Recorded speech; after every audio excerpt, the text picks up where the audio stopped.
TV49 news కి స్వాగతం. మండపేట నియోజకవర్గాన్ని రాజమహేంద్రవరం కేంద్రంగా ఏర్పాటు అయిన తూర్పుగోదావరి జిల్లాలో తక్షణమే విలీనం చేయాలని మండపేట నియోజకవర్గ ఎమ్మెల్యే వేగుల జోగేశ్వరరావు విజ్ఞప్తి చేశారు. శాసనసభ సమావేశంలో శనివారం 0 అవర్లో ఆయన మాట్లాడుతూ గత ప్రభుత్వ హయాంలో జిల్లాలు పునర్విభజన చేపట్టారన్నారు. అప్పట్లో మండపేటను అమలాపురం కేంద్రంగా ఉన్న డాక్టర్ బిఆర్ అంబేద్కర్ కోనసీమ జిల్లాలో ఏర్పాటు చేశారన్నారు. దీంతో ప్రజలు దీనిపై తీవ్ర వ్యతిరేకత వ్యక్తం చేశారన్నారు. వైసీపీ, టీడీపీ, బీజేపీ, జనసేన, కమ్యూనిస్టులు అన్ని పార్టీలు కలిసి అమలాపురంలో విలీనానికి తీవ్రంగా వ్యతిరేకించారని పేర్కొన్నారు. తమను రాజమహేంద్రవరంలో విలీనం చేయాలంటూ పెద్ద ఎత్తున నిరసన, ఆందోళన, ఉద్యమాలు చేశారని పేర్కొన్నారు. విద్య, వైద్య, ఆరోగ్య, వాణిజ్య అవసరాల కోసం అనునిత్యం మండపేట నియోజకవర్గ ప్రజలు రాజమహేంద్రవరం వెళ్లి వస్తూ ఉంటారన్నారు. ఈ నేపథ్యంలో రాజమహేంద్రవరం కేంద్రంగా ఉన్న తూర్పు గోదావరి జిల్లాలో మండపేట నియోజకవర్గాన్ని విలీనం చేయాలని విజ్ఞప్తి చేశారు.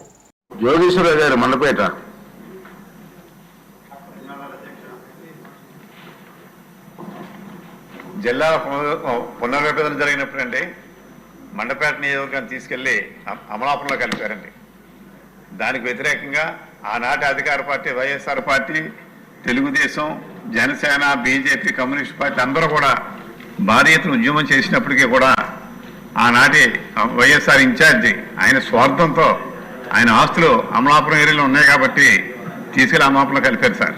దీనివల్ల మండపేట పట్టణానికైతే సుమారు 55 కిలోమీటర్ల అమలాపురం, రాజమండ్రి అయితే 20 నుంచి 25 కిలోమీటర్లు అండి. అదేవిధంగా మండపేట మండలానికి 10 నుంచి 15 కిలోమీటర్లు రాజమండ్రి, అమలాపురం అయితే 70 కిలోమీటర్లు. ముఖ్యంగా మా చిన్నప్పటి నుంచే కూడా ఇప్పుడు కూడా రాజమండ్రితోటే మాకు అవినాభావ సంబంధం తప్ప అటు విద్య, వైద్యం, మరి షాపింగు, మార్కెటింగ్ ప్రతి అంశం కూడా రాజమండ్రి వెళ్తాను తప్ప అమలాపురంకి మాకు ఎటువంటి సంబంధం ఇప్పుడు కూడా లేవు సార్.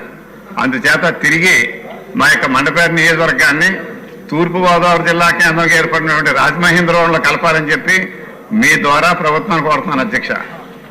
Thank you sir.